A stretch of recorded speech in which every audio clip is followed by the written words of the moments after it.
আমি রাসেল আহমেদ আপনাদের স্বাগত জানাচ্ছি ২৪ ঘন্টায় প্রেজেন্টেড বাই হাতিল। আমরা সমসাময়িক বিষয়গুলো নিয়ে আলোচনা করি, আজকেও তাই করব এবং দুর্গাপূজা উপলক্ষে আজকের আলোচনাটি আমরা সাজিয়েছি। বিভিন্ন জায়গায় এরই মধ্যে আমরা দেখতে পাচ্ছি বা খবর পেয়েছি, আসলে খবরের পাতায় বিভিন্ন জায়গায় এসছে যে বিভিন্ন মন্দিরে প্রতিমা ভাঙচুরের ঘটনা ঘটেছে, কোথাও কোথাও গ্রেফতার হয়েছে কেউ কেউ, এবং এই সব বিষয়ের পেছনে আরও কী কী কারণ রয়েছে সেই সব বিষয়গুলো নিয়ে জানতে চাই এবং পাশাপাশি সম্প্রীতির বিষয়গুলো কিভাবে দেখছে দেশের মানুষ সেই বিষয়ের কি পর্যালোচনা সেটিও শুনতে চাই। আমাদের সাথে আলোচনার জন্য স্টুডিওতে এবং স্টুডিওর বাইরে অর্থাৎ ঢাকার বাইরে থেকে আমাদের সাথে যারা যুক্ত হচ্ছেন তাদের সাথে একটু শুরুতেই পরিচিত নেই। শুরুতে স্টুডিওতে আমাদের সাথে রয়েছেন জনাব গোবিন্দচন্দ্র প্রামাণিক, মহাসচিব বাংলাদেশ হিন্দু মহাজোট, আপনাকে স্বাগত। এবং রয়েছেন মেজর অবসরপ্রাপ্ত আহমেদ ফেরদৌস, রাজনীতিক ও নিরাপত্তা বিশ্লেষক, আপনাকেও স্বাগত জানাচ্ছি আলোচনায়। এবং এর বাইরে আমাদের স্টুডিওর বাইরে চট্টগ্রাম স্টুডিও থেকে যুক্ত হচ্ছেন জনার্দন দত্ত নান্টু, সদস্য কেন্দ্রীয় সম্পাদক মণ্ডলী বাসদ, আপনাকেও স্বাগত জানাচ্ছি আজকের আলোচনায়। আমরা আলোচনার বিষয় ঠিক করেছি উৎসবে রাজনীতি। আমরা সেই বিষয়টা একটু খুঁজতে চাই। শুরুতেই জনাব গোবিন্দচন্দ্র প্রামাণিক, একটু আপনার কাছ থেকেই আলোচনা শুরু করছি। আজকের পূজা শুরু হয়েছে, আমরা জানি যে হিন্দু ধর্মের এটি অন্যতম বড় একটি ধর্মীয় উৎসব, কিন্তু কিশোরগঞ্জ সহ বিভিন্ন জায়গায় যে প্রতিমা ভাঙচুরের ঘটনা ঘটেছে, এতে বাকিদের মধ্যে উৎসবের ছেদ পড়েছে কিনা? প্রথমেই বর্তমান সরকার, আমাদের যে অন্তর্বর্তীকালীন সরকার আছে তাদেরকে অনেক অনেক ধন্যবাদ যে হিন্দু সম্প্রদায় দীর্ঘ প্রায় ৩০ বছর যাবৎ আন্দোলন করছিল যে দুর্গাপূজায় যেন অন্তত 2টা দিন ছুটি যেন ঘোষণা করা হয় 3 দিনের মধ্যে। তো বর্তমান সরকারের কাছে মানে বড় ধরনের কোনো আন্দোলন বা দাবি দেওয়া ছাড়াই এই সরকার হিন্দু সম্প্রদায়ের দীর্ঘদিনের আশা আকাঙ্ক্ষা পূরণ করেছে এবং একদিনের ছুটি ঘোষণা করেছে। তাতে এবার প্রায় 4 দিন আমরা ছুটি পেলাম, আর মাঝে 2টো দিন। তো এর কারণে সারা বাংলাদেশের সমগ্র হিন্দু সম্প্রদায় অত্যন্ত আনন্দিত যে দীর্ঘদিনের যে বঞ্চনা, সেই বঞ্চনার একটা ছেদ ঘটেছে। এবং একই সঙ্গে আপনারা জানেন যে গত 5 তারিখে স্বৈরাচারীর যে পতন ঘটেছে, পতনের সময় সারা দেশেই ব্যাপকভাবে হিন্দুদের উপর হামলা হয়েছিল, লুটপাট হয়েছে, অনেক বাড়ি অগ্নিসংযোগ হয়েছে।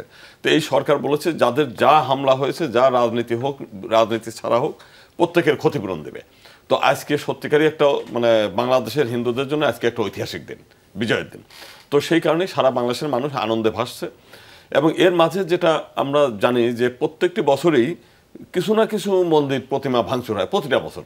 তার মধ্যে 2021 সালে কুমিল্লার প্রতিটি পূজা মণ্ডপ ভাঙচুর হয়েছে, লুটপাট হয়েছে, অগ্নিসংযোগ হয়েছে, একেবারে ভস্মীভূত হয়েছে। ওই সময় কুমিল্লা, চাঁদপুর, চৌমোহনী ব্যাপকভাবে হামলা হয়েছিল। তো এইবারে তেমন অতটা বেশি ঘটনা না ঘটলো, এই কয়েকদিনেও পাবনার একটা ঘটনা ঘটেছে, বরিশালের একটা ঘটনা ঘটেছে। তো তার মধ্যে এটা মুন্সিগঞ্জে ঘটেছে। প্রত্যেকটি ঘটনার পিছনে যেটা আমরা দেখতে পাচ্ছি হাতে নাতে যেগুলো ধরা পড়ছে, সেগুলো যুবলীগ, আওয়ামী লীগ, ছাত্রলীগ এগুলো ধরা পড়ছে। তো সেই কারণে আমরা মনে করছি যে পরাজিত শক্তি তারা এই বর্তমান সরকারকে প্রশ্নবিদ্ধ করার জন্য এবং বিশ্বে ভাবমূর্তি নষ্ট করার জন্য তাদের দ্বারাই একটা উস্কানিমূলক কর্মকাণ্ড। এবং অতীতেও কিন্তু আমরা এই জিনিসগুলো দেখেছি যে এই সরকার যখনই কোনো বিপদগ্রস্ত হতো, আওয়ামী লীগ সরকার, তখনই মাইনরিটিদের ঘাড়ে চেপে তারা এই সুবিধা নেওয়ার চেষ্টা করেছে। 2001 সালে বিএনপি জামাত যখন ক্ষমতায় ছিল তখনও সেই কাজটা করেছে। আপনারা জানেন যে সেই সময় ভোলা সহ সমগ্র বাংলাদেশে ব্যাপকভাবে হামলা হয়েছিল, সেটা নিয়ে আমরা বহু মিছিল মিটিং করেছিলাম। বিএনপি জামাত সেটার বিচার করে নাই। পরবর্তীকালে আওয়ামী লীগ 2006 সালে যখন আওয়ামী লীগ ক্ষমতা আসে তখন আমরা তাদের কাছে দাবি করেছি, বিচার করার জন্য করে নাই। এরপরে আমরা মহামান্য হাইকোর্টে একটা রিট করেছিলাম যে এই ঘটনার তদন্ত করার জন্য এবং কারা জড়িত এইটা যেন বের হয়ে আসে। তো তখন আমাদের এখন যে বর্তমান রাষ্ট্রপতি শাহাবুদ্দিন আছেন, উনাকে প্রধান করে 3 সদস্য বিশিষ্ট একটা কমিটি হয়।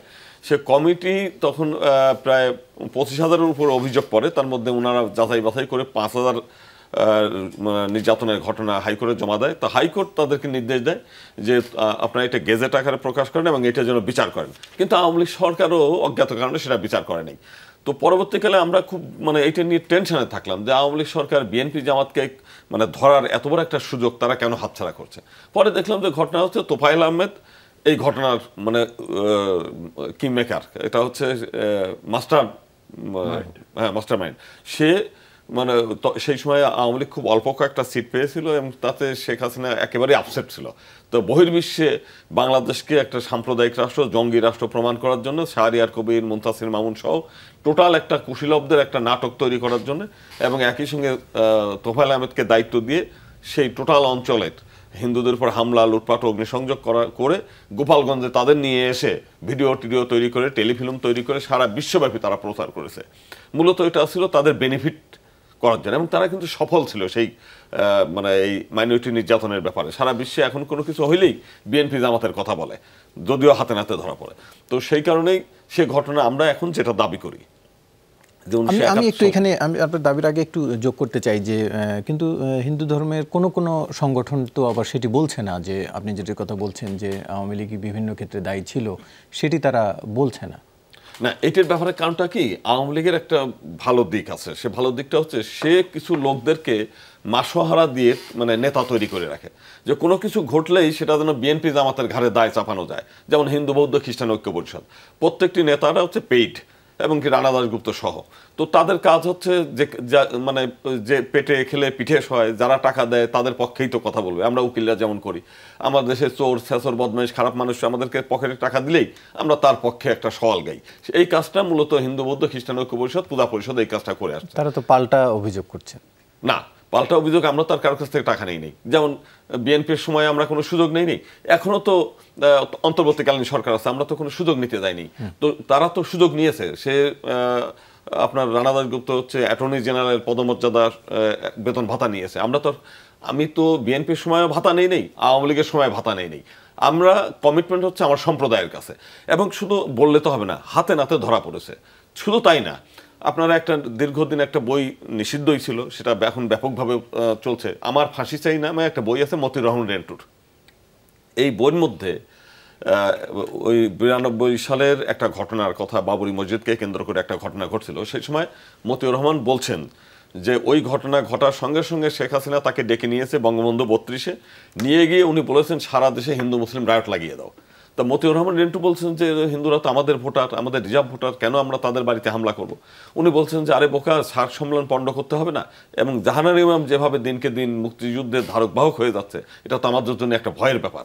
অতএব এখনই যদি আমরা এই হিন্দুদের বাড়ি ঘরে হামলা করি তাহলে এইটা বন্ধ হয়ে যাবে। এবং উনি নিজে বলছেন যে আমি প্রথমে 5 লাখ টাকা নিয়ে ঢাকার বিশ্ববিদ্যালয়ের বুড়ো শিব বাড়ি থেকে শুরু করলাম, পরে ঢাকা শিশু মন্দিরে গিয়েছি, রামকৃষ্ণ মিশনে গিয়েছি, সারা ঢাকা শহরে আবারও আপনার কাছে আমি ফিরবো, একটু স্টুডিওর বাইরে থেকে ঘুরে আসি, তারপরে আপনার কাছে যাচ্ছি। জনার্দন দত্ত নান্টু, একটু আপনার কাছ থেকে জানতে চাচ্ছিলাম, এবারে নিশ্চয়ই আপনি খবরগুলো দেখেছেন, কিশোরগঞ্জে বা পাবনায় যুবলীগের একজনকে আটক করা হয়েছে, এবং ফরিদপুরে একজন মানসিক ভারসাম্যহীন তিনি গিয়ে প্রতিমা ভাঙলেন। ঘটনাগুলো আপনার কাছে কতটা বিচ্ছিন্ন মনে হয়, নাকি এই যে পূর্ব ইতিহাস বলছে প্রতি বছর এরকমের ঘটনার যেটির কথা বলছিলেন সেই ধারাবাহিকতা, নাকি বিশেষ কোনো কারণে এবার থাকতে পারে বলে মনে করছেন?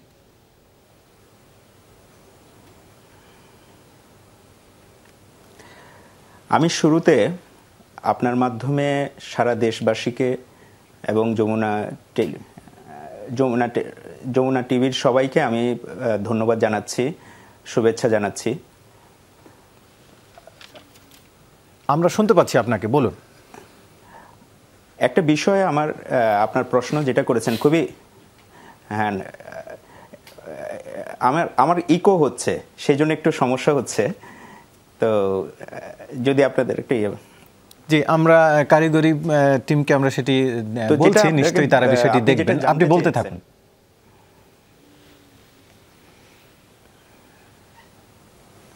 আচ্ছা, আপনি যে বিষয়টা জানতে চেয়েছেন খুব গুরুত্বপূর্ণ।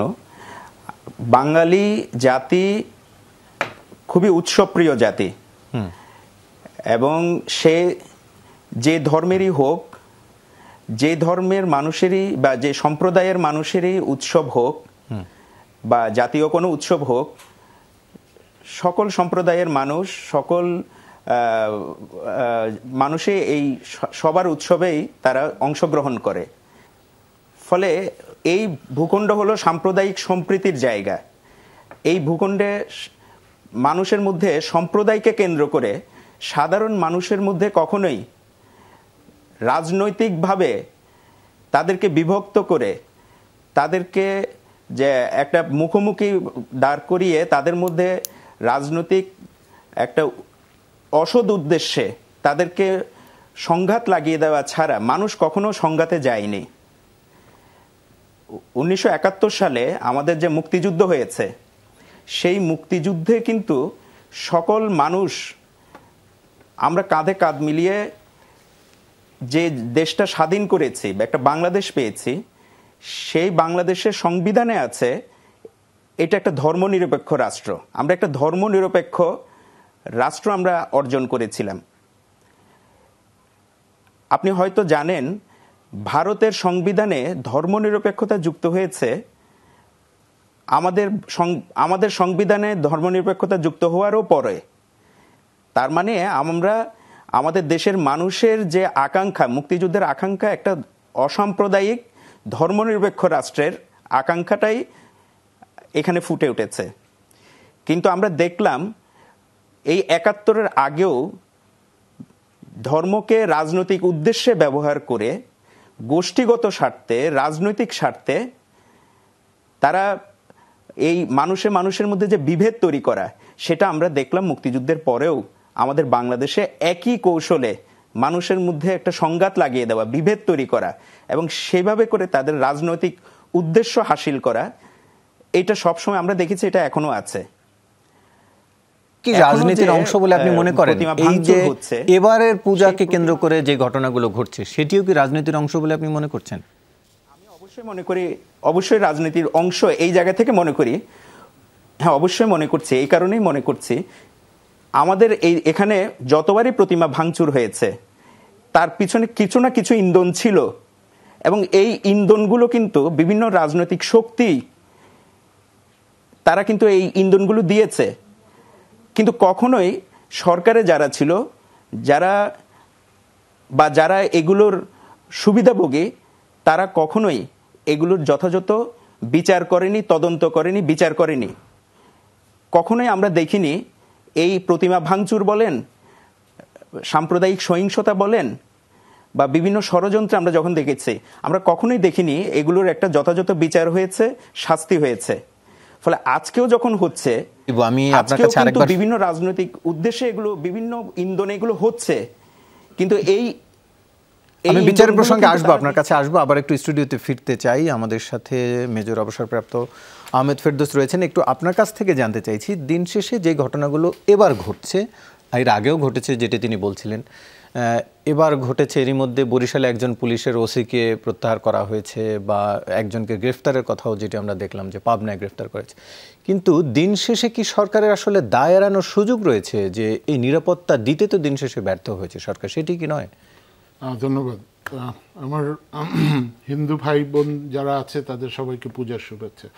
আপনার প্রশ্নটা নিরাপত্তার বিষয়টা রিলেটেড, আমরা এটা বাস্তব যে এই সরকার ক্ষমতা আসার পরে আমাদের মেইন যে ল এনফোর্সিং এজেন্সি পুলিশ, এরা অনেকটা ইনঅ্যাক্টিভ এখন পর্যন্ত, এটা বাস্তবতা।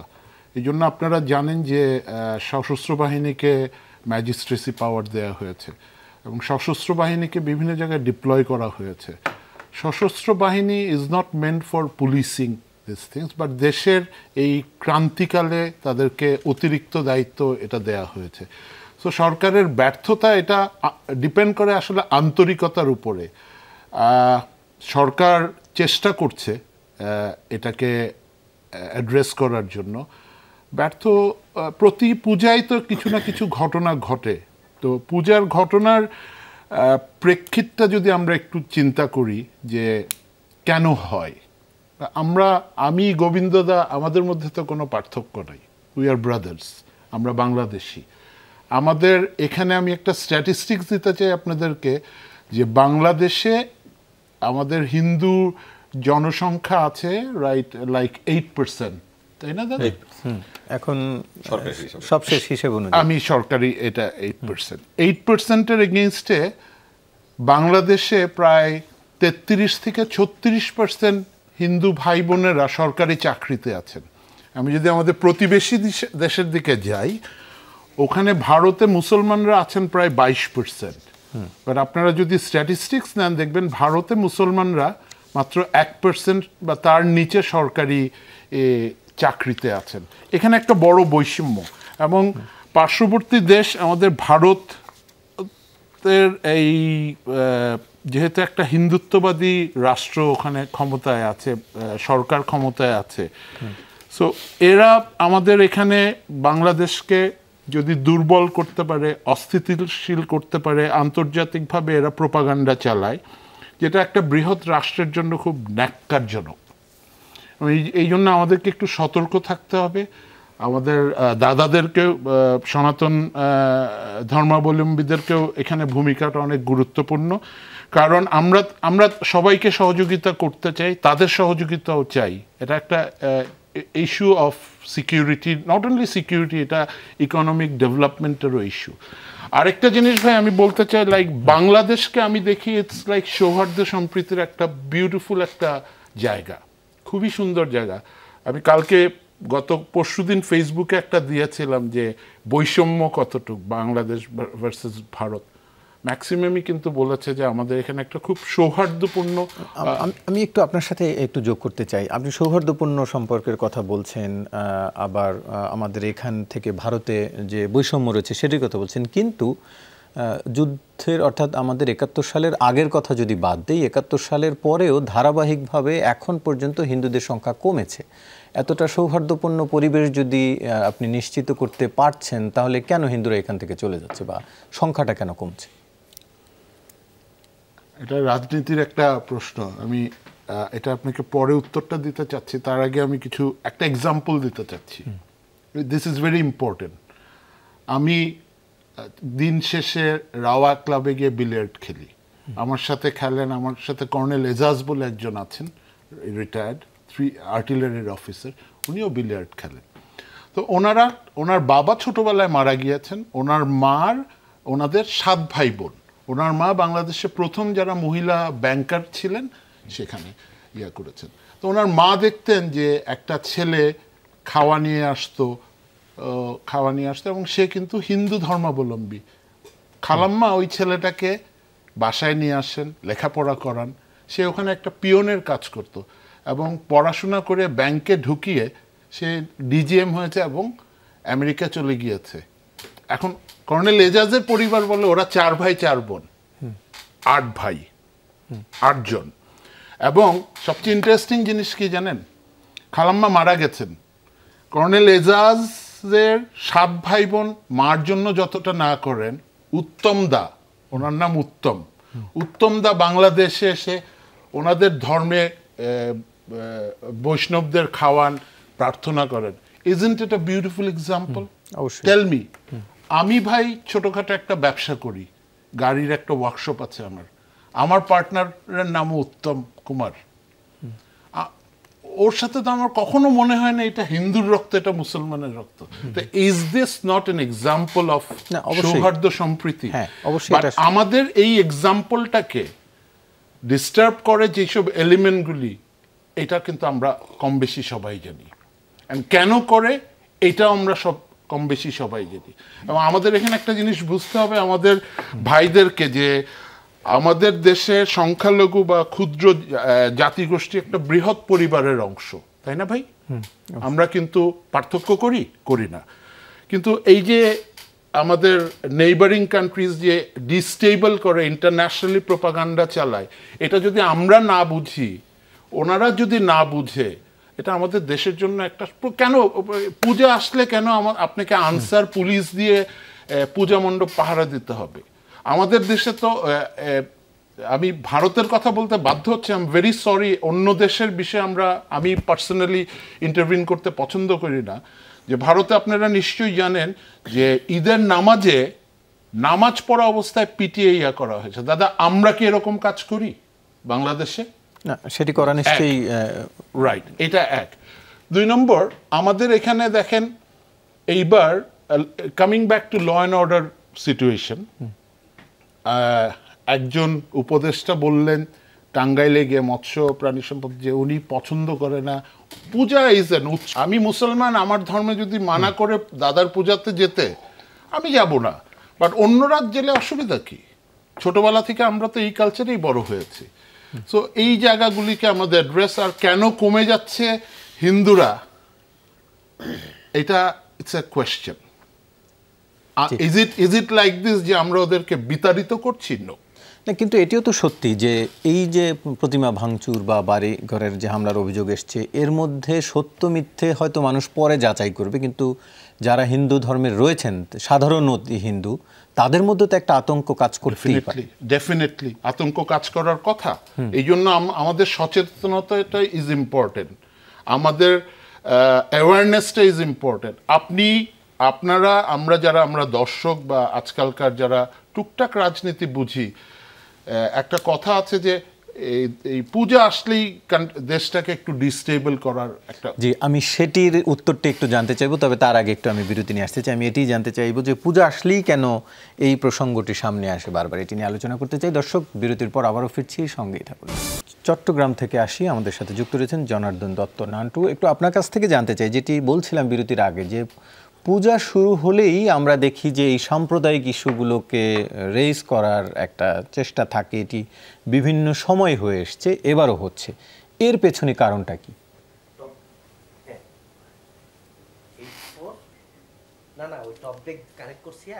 এর পেছনে আসলে কারণটা হলো পুজোর সময় মানুষের অ্যাটেনশন থাকে। পুজোর সময় অ্যাটেনশন,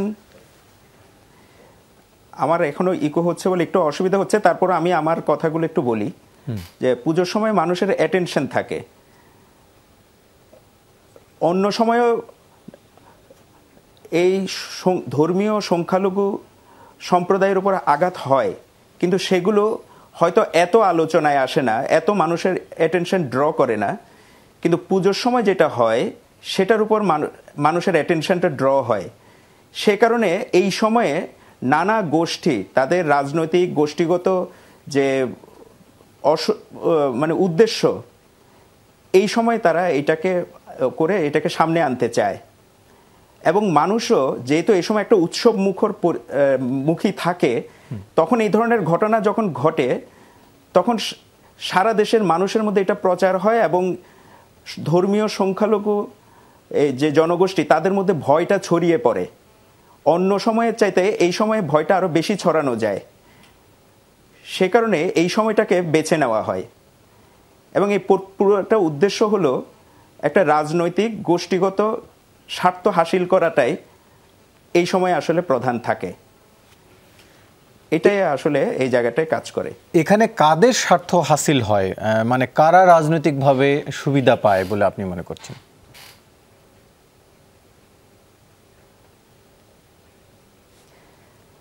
আসলে আমাদের দেশে ধর্মকে রাজনৈতিক উদ্দেশ্যে ব্যবহার করা, এইটা আমাদের দেশে সমস্ত পুঁজিবাদী দলগুলো এবং ধর্মীয় গোষ্ঠীগুলো তারা এটা করে থাকে। প্রত্যেকেই তারা হিসেব করে যে কোন সময় সাম্প্রদায়িক ইস্যুটাকে ব্যবহার করে তাদের স্বার্থ হাসিল করা যায়।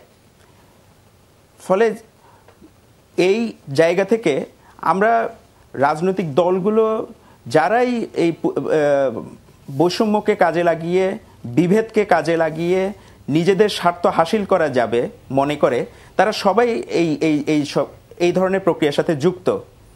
বাস্তবে মুক্তিযুদ্ধের পর থেকেই মুক্তিযুদ্ধের বিপক্ষে আমাদের দেশকে চালানো হচ্ছে। আমাদের দেশে পুঁজিবাদী দলগুলো, আওয়ামী লীগ, বিএনপি, জামাত, জাতীয় পার্টি, এই আর্মি, নানা সময় তারা কিন্তু ক্ষমতায় ছিল। ক্ষমতায় না থেকেও ক্ষমতার নানা সুযোগ সুবিধা নেওয়াও বুর্জুয়া দল এবং ধর্মীয় গোষ্ঠীগুলো তারা ক্ষমতায় ছিল। তারা কিন্তু এই ধরনের যে বিষয় পরিস্থিতি, সেগুলোর সুবিধাগুলো নিতে চায় নিজেদের রাজনৈতিক স্বার্থেই। জি, সবাই এটার সাথে যুক্ত আমি মনে করি। জি, জনাব গোবিন্দ চন্দ্র প্রামাণিক, একটু আপনার কাছ থেকে জানতে চাই যে যেটির কথা বলছিলাম যে এর আগে আপনিও তুলছিলেন বিচারের প্রসঙ্গে, ঘটনা নিশ্চয়ই আপনিও কিছুটা বলছিলেন। 17 সালে রংপুরের গঙ্গাছড়ায়, 21-এ কুমিল্লার নাসিরনগরের ঘটনা, বেশ বড় ঘটনা ঘটেছিল, এর মধ্যে অনেক হতাহতের ঘটনা ঘটেছে। চট্টগ্রামের হাটহাজারীর কথা আপনি তুলছিলেন। এই ঘটনাগুলোর বিচার আসলে আটকে থাকে, সেটি কি আপনি বলছেন রাজনৈতিক কারণেই, নাকি এর পেছনে অন্য কোনো, যে এই সমাজে যেন অস্থিরতা আর না বাড়ে সেটিও কোনো কারণ হতে পারে কিনা? মূলতই রাজনৈতিক কারণে। কারণ এই ঘটনা যারা ঘটায় পরবর্তীকালে সেই সময় ক্ষমতায় তারাই ছিল। তবে একটা ব্যাপারে, যেমন 2001 সালে বিএনপি জামাত ইচ্ছা করলে, এখন তো তারা ক্ষমতায় নেই, তাহলে এখন তারা কেন ঘটাবে? না, বিএনপি জামাত এখন ঘটাচ্ছে আমি সেটা বলছি না। এখন তো গতকালও যিনি যুবলীগের নেতা তিনি তো মানে গ্রেপ্তার হয়েছে, তিনি স্বীকারোক্তিমূলক জবানবন্দি দিয়েছেন। তার লক্ষ্য হচ্ছে এখন যত অস্থিতিশীল করবে তত তাদের রাজনৈতিক লাভ।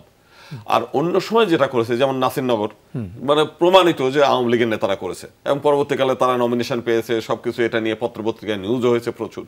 তো আওয়ামী লীগ যে কাজটা করে সেটা হচ্ছে যে মানে একটা ভীতি সঞ্চার করে রেখে যাতে এরা আওয়ামী লীগের বাইরে চলে না যায়, আর বহির্বিশ্বে জানাতে চায় যে আমরা ক্ষমতায় আছি বিধায় মাইনরিটিটা ঠিক আছে।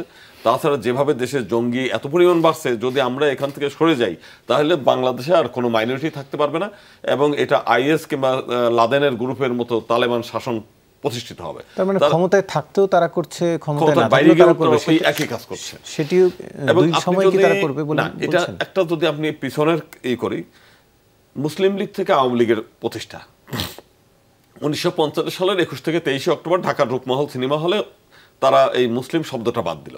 এবং এই বাদ দেওয়ার পিছনের যে ইতিহাস এবং সেই সময় যেটা আলোচনা হয়েছে ওই সময়, এটা হোসেন শহীদ সোহরাওয়ার্দীর আত্মজীবনীতে ব্যাপকভাবে উনি উল্লেখ করেছেন। উনি বললেন যে আমরা পাকিস্তান কায়েম করেছি হচ্ছে ইসলামী চিন্তা চেতনা প্রতিষ্ঠা করার জন্য, কিন্তু পৃথক নির্বাচনের ভিত্তিতে হিন্দুরা পার্লামেন্টে 72টি সিট নিয়ে গেছে। তখন 309 আসনের মধ্যে 72 সিট মানে 1/3 পার্লামেন্টের সিট। এবং এটা আছে মুসলিম লীগের সঙ্গে তফসিলি ফেডারেশনের একটা চুক্তি ছিল যে সেন্ট্রাল গভর্নমেন্টে 10% আর বাংলাদেশের প্রাদেশিক পরিষদে 30% এবং চাকরি বাকরি কোঠা উন্নয়ন ছিল আর কি। তো সেই বলেই এরা এতগুলো সিট পেয়ে গেল। তখন তারা বলল যে আমরা মালায়নদের তাড়ানোর জন্যই তো আমরা পাকিস্তান কায়েম করলাম, তো এখন তো আবার মালায়নরা সেই পার্লামেন্টের মধ্যে ঢুকে গেছে। তো অতএব যেভাবে হোক, যে কৌশলে হোক, হিন্দুদেরকে পার্লামেন্ট সহ সর্ব থেকে বিতাড়িত করতে হবে।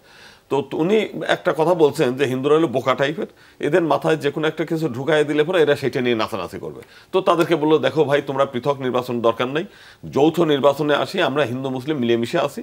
তো আমরা হিন্দুরা বললো যে হ্যাঁ তাই তো ভালো হয়, খামাখা আমরা আর পৃথক নির্বাচন দরকার নেই, পাকিস্তান হয়ে গেছে।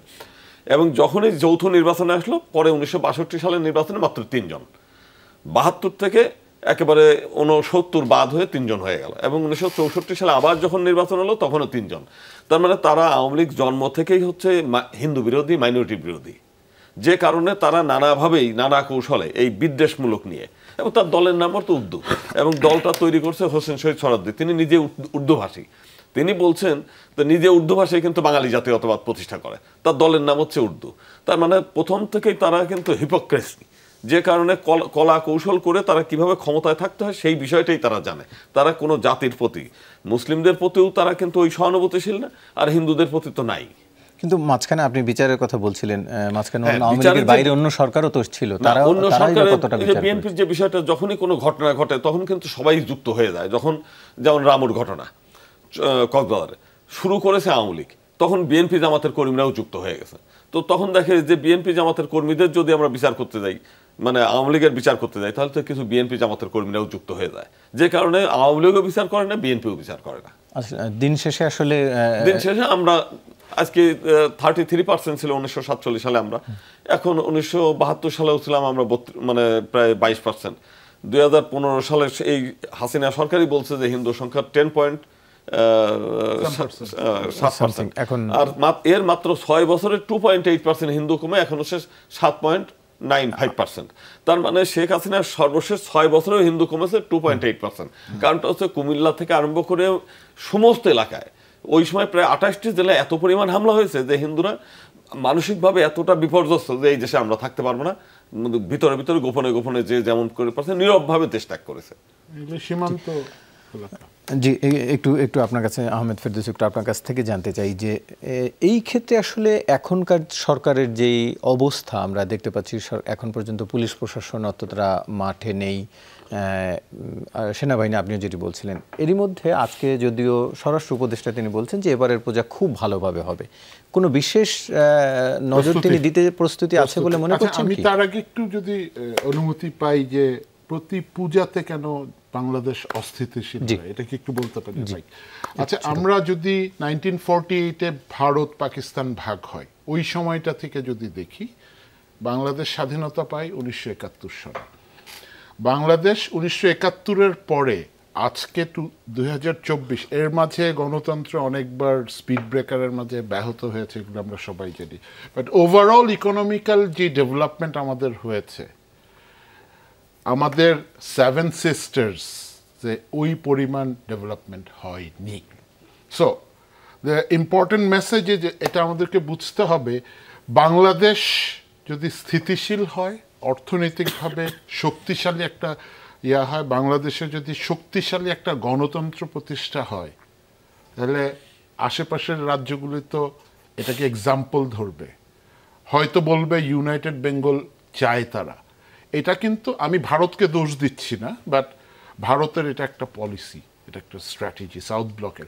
ভারতের জনগণের সাথে কিন্তু আমাদের কোনো দ্বন্দ্ব নেই, বাট ভারতের সরকার, বিশেষ করে হিন্দুত্ববাদী যেই সরকার বিজেপি এরা এসছেন, এরা একটা ধর্ম নিয়ে একটা দ্বন্দ্বের একটা অবকাশ করেছেন, মানে অবস্থা তৈরি করেছে, গৃহযুদ্ধের একটা অবস্থা তৈরি করেছে। এবং ভারত তো উত্তাল, এবং এটা বলে অনেকে যে 7 সিস্টার খুব নাজুক অবস্থায় আছে। আমাদের প্রফেসর ইউনুস স্যার যখন নাকি এবার ক্ষমতা নেওয়ার আগেও, কিন্তু ওত নেওয়ার আগে ভারতীয় একটা টিভিকে স্পষ্ট করে বলেছে যে বাংলাদেশ অস্থিতিশীল হলে ভারত, মায়ানমার ক্যাটাগরিক্যালি মেনশন করে বলেছে 7 সিস্টারও স্থিতিশীল থাকবে না। সো আমাদের এখানে কেন পূজাতে প্রতিবার অস্থিতিশীল হয় এটা হয়তো এক্সপ্লেন করেছি। আর আপনি আমাকে একটা প্রশ্ন করেছিলেন এবার আইন শৃঙ্খলা পরিস্থিতি নিয়ে বিশেষ কোনো প্ল্যান। আমি একটু আগেই বলেছি যে যেহেতু পুলিশ ইনঅ্যাক্টিভ, এখানে এইবার জেনারেল ওয়াকারকে দেখলাম একটা মন্দিরে গেছেন পুরান ঢাকায়, ওখানে গিয়ে উনি কিন্তু হিন্দুদেরকে নিরাপদে, হিন্দু ভাই বোনদেরকে বলেছেন আসতে। আমাদের আনসার প্রায় 2.25 লাখ আনসার ডিপ্লয়েড হয়েছে। বর্ডার গার্ডস বাংলাদেশের আমার জানা মতে 8 কিলোমিটার সীমান্তের রেডিয়াসের মধ্যে 2000 পূজা মণ্ডপ আছে, ওগুলি ওরা পাহারা দিচ্ছে। এবং বর্ডার গার্ডস, বিজিবির ব্যাটালিয়ন, বিওপি সেক্টর এর আশেপাশে যেসব পূজা মণ্ডপ আছে এখানে ওরা দিচ্ছে, গার্ড দিচ্ছে। আর ওভারঅল আমরা কিন্তু ডিপ্লয়েড, আর্মি, নেভি, এয়ারফোর্স কিন্তু এবার পুরোপুরি ডিপ্লয়েড। আমাদের এটা মেনে নিতে হবে যে আমাদের কিন্তু যে কয়েকটা ঘটনা ঘটলো, যেমন কিশোরগঞ্জে সম্ভবত রাত 3টা পর্যন্ত তারা পাহারা দিয়েছেন স্থানীয়রা, এরপর একটু ঘুমোতে গেছেন, তখন এই ঘটনাগুলো ঘটছে। এইজন্য সুযোগের অপেক্ষায়, সেই ক্ষেত্রে আসলে এই জন্য আমি কালকে বোধহয় ফেসবুকে বা কোন টিভিতে দেখছিলাম যে এবার ওদেরকে বলছে যে আপনারা সারা রাতি থেকেন। হ্যাঁ, এটা একটা জিনিস। আরেকটা জিনিস আপনারা নিশ্চয়ই জানেন, কয়েকদিন আগে, 4-5 দিন আগে চিটাগাংয়ে ব্যাটারিগুলিতে একটা ঘটনা হয়েছিল। হিন্দুরা মিছিল নিয়ে কি সাউন্ড করে যাচ্ছিল, পাশে একটা মাদ্রাসা ছিল। এই মাদ্রাসা, ওখান থেকে ব্যাটারিগুলি থেকে আছে যে হিন্দুদের মানে তথাকথিত একটা গোষ্ঠী দাবি করেছে মুসলমানরা গরম পানি মেরেছে, করেছে। বাট দ্য ফ্যাক্ট রিমেইনস, এটা তদন্ত করে দেখা গেছে যে তখন ছাত্ররা কোরআন শরীফ পড়ছিল, তো ওদেরকে, হিন্দু ভাই বোনদেরকে বলা হয়েছে যে আপনারা একটু সাউন্ডটা কমিয়ে দেন। সো এটা নিয়ে একটা গন্ডগোল হয়েছিল। বাট দ্য ফ্যাক্ট ইজ এটা প্রোভোকড, নাম্বার 1। এই জিনিসগুলি কিন্তু বিভিন্নভাবে যদি আমরা বিশ্লেষণ করি, ঠিক আছে, তাহলে কিন্তু জিনিসটা রিয়েলি অ্যালার্মিং একটা জিনিস। আরেকটা জিনিস আমরা কিন্তু ভুলে যাই নাই যে ডক্টর ইউনূস সরকার আসার পরে বর্ডারে কি হয়েছিল। আমাদের, আই ওয়াজ ভেরি হার্ট, কষ্ট পেয়েছি যে আমাদের প্রতিবেশী দেশ বাংলাদেশে মাইনরিটিদেরকে আমরা করছি, অত্যাচার করছি, এটা নিয়ে যতটা না কনসার্ন ছিল, আলটিমেটলি তো দেখা গেছে এটা ভুল। দাড়ি টুপিওয়ালা লোকজনই তো পাহারা দিয়েছে মন্দির। এবং আমি চাই, রাজনৈতিক কারণ ছিল বিভিন্ন, এবং আমি চাই যেহেতু একটা বৈষম্য বিরোধী আন্দোলন হয়েছে, বাংলাদেশ যখন একটা স্বৈরাচারী শক্তিকে পরাজিত করে আন্দোলনের ফসলের অপেক্ষা করছে, ছাত্র জনতা, সনাতন ধর্মাবলম্বী, ক্ষুদ্র গোষ্ঠী সবাই সচেতন থাকি। যে আমি এটি নিয়ে একটু জানতে চাইবো যে আসলে এই সহিংসতা যে হয়েই যাচ্ছে এবং এখনকার যে সিনারিও এটি আসলে কিভাবে রোধ করা যায়, কিভাবে নির্বিঘ্ন একটি উৎসব পালন তারা করতে পারে, সেই ব্যবস্থা আমরা করতে পারি, সেটি নিয়ে একটু আলোচনা করব। তবে তার আগে একটি বিরতি নিয়ে আসতে চাই। দর্শক, বিরতির পর আবারও ফিরছি, সঙ্গে থাকুন। আবারও স্বাগত, দেখছেন 24 ঘন্টা আলোচনায়। ফিরতে চাই, একটু যেতে চাই জনাব জনার্দন দত্ত নান্টু, একটু আপনার কাছ থেকেই শুরু করি। আমরা যেটি নিয়ে বলছিলাম যে আসলে যেই ঘটনাগুলো পূজার সময় ঘটছে, আবার এবারের যেহেতু অবস্থা এখন একটি বিপ্লবের পরে আইনশৃঙ্খলা পরিস্থিতি পুরোপুরি স্বাভাবিক হয়নি, এখনও সেনাবাহিনীকে দায়িত্ব পালন করতে হচ্ছে। এই ক্ষেত্রে একটি নির্বিঘ্ন পূজা করতে গেলে কি করণীয়, কিভাবে এই সংকট মোকাবিলা করা যেতে পারে?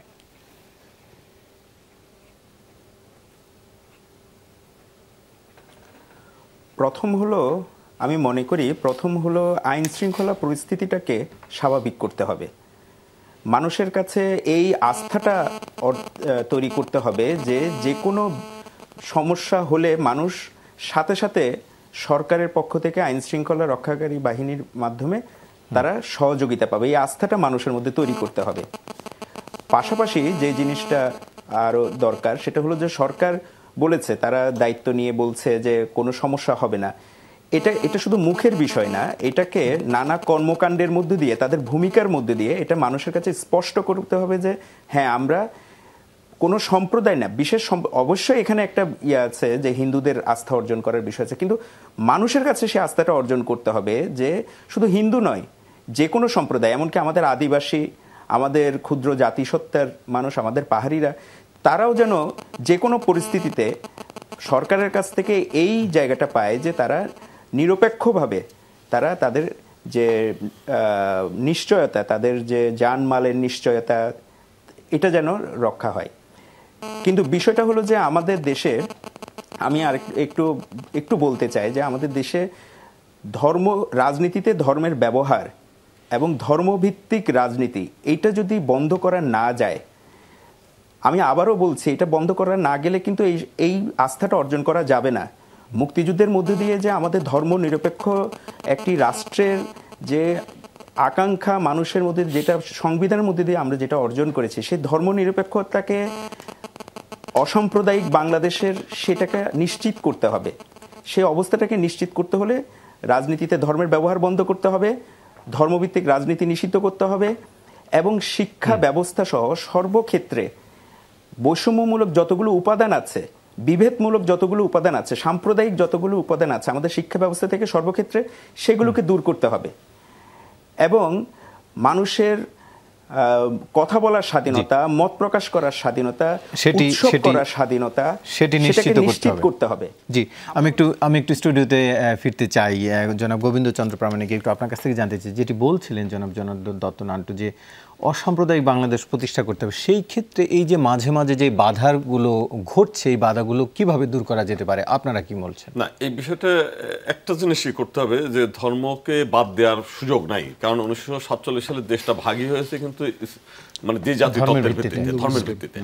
তো সেখানে ইচ্ছা করলে আমরা অনেকেই বলি যে আপনাকে ধর্ম বাদ দিতে হবে, কিন্তু এটা আসলে বাদ দেওয়া সম্ভব না। ধর্ম থাকবে, সমাধান হচ্ছে একটা স্থায়ীভাবে, সেটা হচ্ছে সেপারেট ইলেকটোরেট সিস্টেম, যেটা 1905 সালে মুসলিম লীগ গঠন হওয়ার পরপরই ওনারা দাবি করেছিল এবং 1954 সাল পর্যন্ত ছিল। ওইটাকে যদি পুনঃপ্রবর্তন করা যায়, তখন হবে কি, হিন্দুরা একটু মানসিকভাবে শক্তিশালী হবে, তাদের মেরুদণ্ড শক্ত হবে, কারণ তাদের প্রতিনিধি থাকে পার্লামেন্টে। যেমন ইউনূস সাহেব, এখন 2 দিন আগে ওনার বিরুদ্ধে ওনার জেল হয়ে গেছে, কিন্তু আজকে উনি যখন চেয়ার বসছে তখন কিন্তু ওনার মামলা মোকদ্দমা থাকে নাই। তো সেই কারণেই এখন কিন্তু হিন্দুদের কিংবা মাইনরিটিদের কোনো পার্লামেন্টে কোনো প্রতিনিধি নাই, যেগুলো যায় আওয়ামী লীগের হয়ে অথবা বিএনপির হয়ে। তো হিন্দুদেরকে যদি মানসিকভাবে শক্তিশালী করতে হয় কিংবা তাদের মেরুদণ্ড সোজা করতে হয় যাতে তারা প্রতিহত করতে পারে, সেটা করতে গেলে সেপারেট ইলেকটোরেট সিস্টেম আসলে ওই নির্বাচন নিয়ে কেউ বলতে পারবে না যে মালায়ন আমাদেরকে ভোট দেয়। কিন্তু সেটি হলে কি বিভাজন আরো বাড়বে না? যে তখন ধর্মীয় এক ধরনের বিভাজন, ভোটের ক্ষেত্রে জাস্ট তাদের প্রতিনিধিটাকে নিশ্চিত করতে, তাতে সৌহার্দ্য আরো বাড়বে। কারণ নির্বাচনকে কেন্দ্র করেই তো এই দ্বন্দ্ব সংঘাতগুলো হচ্ছে, যৌথ নির্বাচনে আসার। আর একটা শোনেন, যেটা হচ্ছে অতীতে কখনোই ছিল না, ধর্ম অবমাননার অজুহাতে হামলা, যেটা বিএনপির আমলে ছিল না, এরশাদ আমলে ছিল না, মানে কোনো পাকিস্তান আমলেও ছিল না। অথচ এই গত শেখ হাসিনার আমলে কিন্তু এই জিনিসটা মানে উঠে পড়ে লাগছে। বাংলাদেশে যতগুলো গ্রামের পর গ্রাম জ্বালিয়ে দেয়া প্রত্যেকটি ঘটনা হচ্ছে তথাকথিত ধর্ম অবমাননার অভিযোগে, এবং এটাও কিন্তু ক্রিয়েটেড। আমরা দেখেছি নাসিরনগরের যে ছেলেটার বিরুদ্ধে অভিযোগ, সে মোবাইলে চালাতে পারে না, রংপুরের টিটুরা সে মোবাইলে চালাতে, বাটন মোবাইল, এবং এইগুলো কিন্তু আওয়ামী লীগের তৈরি করা। তো সেই কারণে একটা মানে আমরা চাচ্ছি যে, আমরা যেটা চাই যে এই যে সংখ্যালঘু নিয়ে যে ভিকটিম তৈরি করে বিশ্বব্যাপী প্রচার করা, সেপারেট ইলেক্টরেট হলে এই মাইনরিটি নিয়ে ব্যবসা করা একেবারে টোটালি বন্ধ হয়ে যাবে। কারণ তখন তার শেখ হাসিনার এলাকার হিন্দুরা তার ওনার ভোটার না, তো যে কারণে উনি কিন্তু আর এই হিন্দুদের নিয়ে আর মাথা ঘামানোর সুযোগ পাবে না, আওয়ামী লীগ এইগুলো সুযোগ পাবে না। তার মানে ওনাদের যে এই মাইনরিটি ব্যবসা, মাইনরিটি নিয়ে যে গেম খেলার মানে গোল দেওয়ার এইটা একেবারে চিরতরে বন্ধ হবে। এবং এইটা বন্ধ হলে বাংলাদেশের মাইনরিটি নির্যাতন নিয়ে বিশ্বব্যাপী প্রচার করে সুবিধা, রাজনৈতিক সুবিধা নেওয়া, এটাও বন্ধ হবে। আমি মনে করি একটা স্থায়ী সমাধান, এবং তাতে হিন্দু মুসলিম সবার সঙ্গে একটা ভালো সৌভ্রাতৃত্ববোধ গড়ে উঠবে, প্রত্যেকেই শান্তিপূর্ণভাবে বসবাস করতে পারবে। জি, একটু আপনার কাছে আসতে চাই জনাব আহমেদ ফেরদৌস, একটু বলবেন যে আসলে কিভাবে আমরা এই উৎসবকে উৎসব মুখর হিসাবে রাখতে পারি দিন শেষে? এটা সিম্পল, জনগণ পার্টিসিপেট করবে। আরেকজন আমার চট্টগ্রাম থেকে ভাই বলছিলেন সরকারের কথা, আমি ওনার সাথে একমত, বাট আমাদেরকে এটাও ভাবতে হবে বর্তমান সরকার যারা, এরা রাজনীতিবিদ না। বর্তমান সরকার এরা এসছে একটা ছাত্র জনতা সিপাহীর আন্দোলনের মাধ্যমে একটা সরকার এসছে, এবং স্বাধীনতার 50 বছর পর এক একটা রাষ্ট্র বা জাতি প্রস্ফুটিত হয়। আমাদের সেই সুযোগ এসছে। কালকে আপনি ডক্টর ইউনূসের সাথে প্রথম আলোর ইয়াতে যেতেন, এই সুযোগটা হারালে বাংলাদেশ অনেক পিছিয়ে যাবে। এখানে ইটস নট ইম্পর্টেন্ট হিন্দু মুসলিম বৌদ্ধ খ্রিস্টান, ইটস নট ইম্পর্টেন্ট, ওনারা আমাদের ভাই, we will protect them, number 1। Number 2 is দেশটা তার, এই অধিকার তার। অফকোর্স এটা সবার বাংলাদেশ, আমরা একটা এই সবাই মিলে একটা নতুন বাংলাদেশ করতে চাই। আর আমি ভাই যেহেতু সেনাবাহিনীতে ছিলাম, আমি একটা সোলজার, আমি একটা গর্বিত সৈনিক হিসেবে একটা কথা দৃঢ়ভাবে বলতে চাই যে এই আমার ভাইদেরকে বা ক্ষুদ্র জনগোষ্ঠীদেরকে যদি কেউ কটাক্ষ করে, আমরা কিন্তু এটা বরদাস্ত করব না। Late it be very clear, আমরা কিন্তু এটা বরদাস্ত করব না। আমি বাংলাদেশের সকল ক্ষুদ্র জনগোষ্ঠী, সনাতন ধর্মাবলম্বী এদেরকে বলতে চাই যে আপনারা পূর্ণ অধিকার নিয়ে কথা বলেন। আপনাদের যদি কোনো অভিযোগ থাকে, সংখ্যাগরিষ্ঠ আমরা যারা মুসলমান, আমরা আপনাদের সাথে থাকবো, কারণ এখানে কিন্তু উভয়ের স্বার্থ সংশ্লিষ্ট। আমরা ছাড়া ওনারা ছাড়া আমরা নাই, আমরা ছাড়া ওনারা নাই।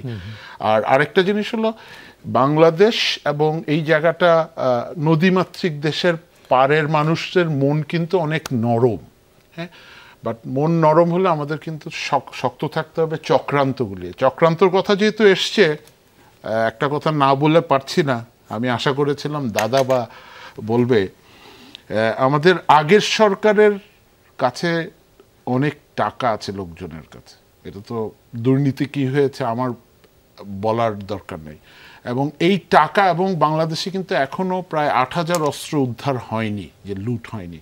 এবং আপনারা খেয়াল করে দেখেন যে কলকাতায় আওয়ামী লীগ সরকারের কোন কোন নেতারা আছে এবং এরা কি প্লে করছে, এদের রোলগুলি কি বিভিন্ন অডিও সোশ্যাল মিডিয়াতে। সো এই জায়গাটা we have to be very alert, 1 নম্বর। আর 2 নম্বর হলো ভাই, ভারতে যে, আবার আসি ভারতের কথা, না বলে পারছি না, এই যে ইসলাম বিরোধী একটা শক্তি সরকার গড়ে উঠেছে, এদের কিন্তু প্রচণ্ড ক্ষমতাবান একটা সরকার, এবং ওরা এখন ক্ষমতায় সাম্প্রদায়িকতাটাকে ওরা এমন একটা জায়গায় নিয়ে গেছে যে আন্তর্জাতিক মানবাধিকার সংগঠনগুলির আশঙ্কা করছে যে একটা বড় গণহত্যা হবে, সেটা বাংলাদেশেও হতে পারে বা ভারতেও হতে পারে। তো এই ব্যাপারে আমি সবাইকে, বাংলাদেশের সচেতন নাগরিকদেরকে রিকোয়েস্ট করব যে আমরা একটু অ্যালার্ট থাকি, সম্মিলিতভাবে প্রচেষ্টার মাধ্যমে আসলে যে কোনো ধরনের। আর আমাদের আরেকটা জিনিস ভাই, ইটস ভেরি ক্লিয়ার, আমি রাজনীতি করি না, বাট রাজনীতি সচেতন, আমাদেরকে মনে রাখতে হবে অনেক কিছু চাইতে পারি সরকারের কাছে, 2 মাসও হয়নি সরকারটাকে, let us help the government. তার মানে এখন নাগরিকের দায়িত্ব আসলে আরো অনেক বেশি হয়ে গেছে, যেহেতু রাষ্ট্রের অতটা দায়িত্ব পালন করতে পারছে না। আরেকটা জিনিস লাস্ট শেষ করতে হচ্ছে, এখানে একটা জিনিস বলতে হচ্ছে যে অনেকে বলে it's fun, no Hasina no Puja, এটা আমাদের প্রতিবেশী বা চক্রান্তকারীরা। Sorry, let it be very clear, এই দিবাস্বপ্ন লোকে যাতে না দেখে। আমরা সবাই এক আছি। শেষ করতে হচ্ছে, সবাই ঐক্যবদ্ধভাবেই এই উৎসবকে উৎসব মুখর রাখা হবে, সেই চেষ্টাই করবো আমরা সবাই। আমরা সেটি চাই। এখানেই শেষ করতে হচ্ছে আজকে 24 ঘন্টা। এতক্ষণ সাথে থাকার জন্য ধন্যবাদ।